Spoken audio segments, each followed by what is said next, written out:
הזמן סוגר עלינו.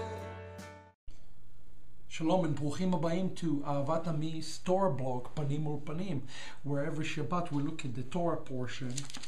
As we go through the Torah portions, today we are completing the book of Bamidbar, and we are going to look at a double portion of the book of Bamidbar, which starts in chapter 30 in Parashat Mattot, and it's going to until the end of the book of Bamidbar with Masa'eh and Mattot. Well, you know, I was thinking about what to talk about, because when there are two portions, you never know what to pick, which one to talk about. There's so much to talk about, and it's dawned on me that as we complete the Torah portion and we complete our book, and this Shabbat we will finish the book Bamidbar, you will notice in the end of your Tanakh the word Chazak, and sometimes it says Chazak, Chazak, v'nitchazek, and it's really translated to be strong, and let us be strengthened. Okay, and I think this is really something I want to talk about today, about strength.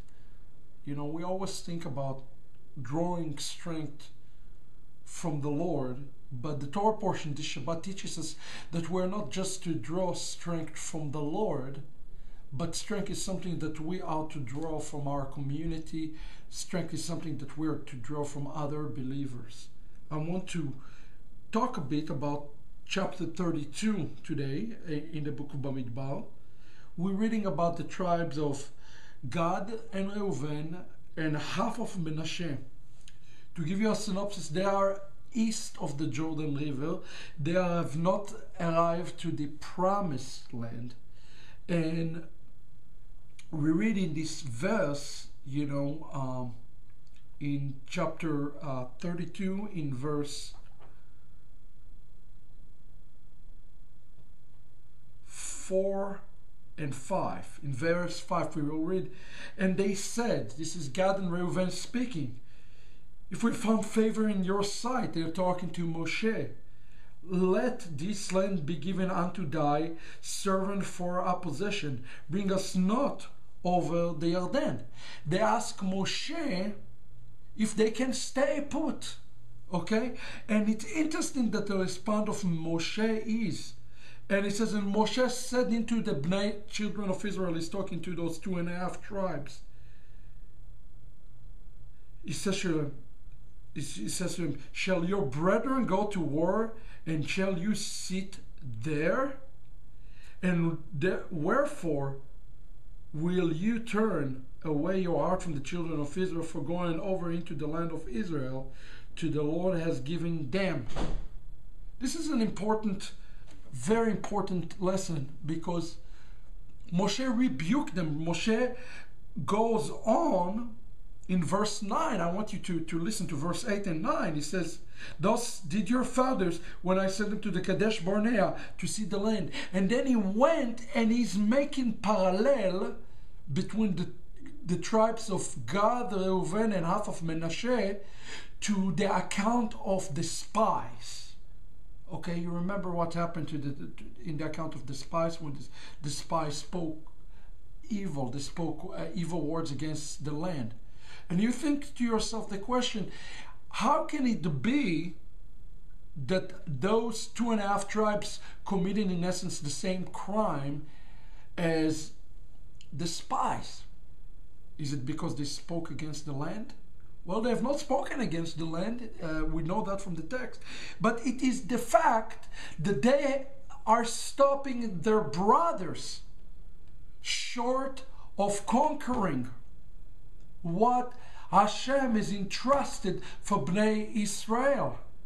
And Moshe understood that it is taking the entire body, the entire community, to go up there to the land of Israel and conquer this land together.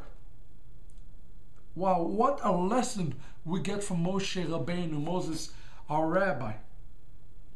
The word here, Tanaun, in verse 10, where he says, and why you should turn away their hearts, The word ta'un, it's a very interesting Hebrew word, ta'un in Hebrew.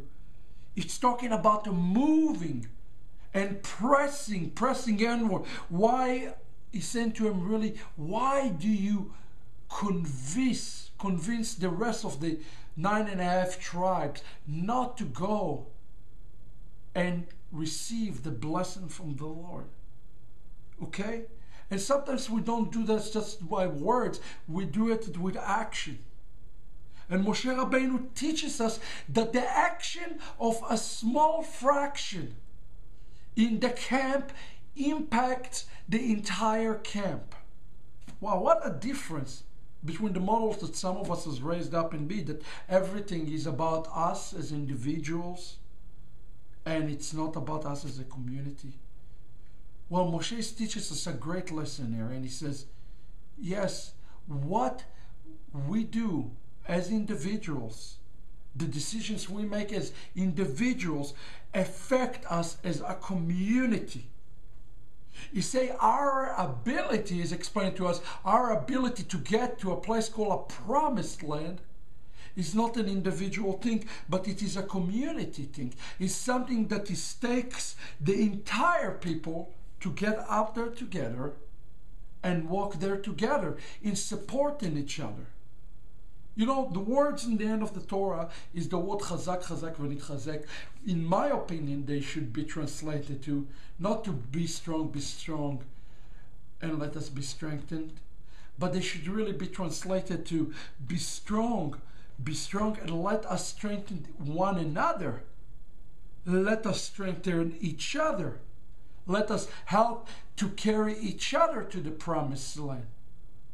If they are weak in faith, you know, we are not to condemn them, but we are to rebuke them in love. We are to carry them in love.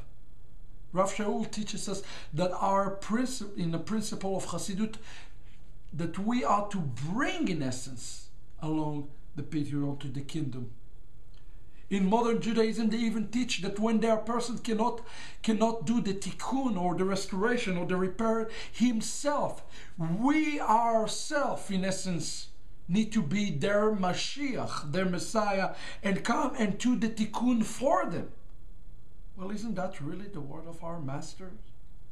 That we are to be the light to the world. We are to be the salt of the earth.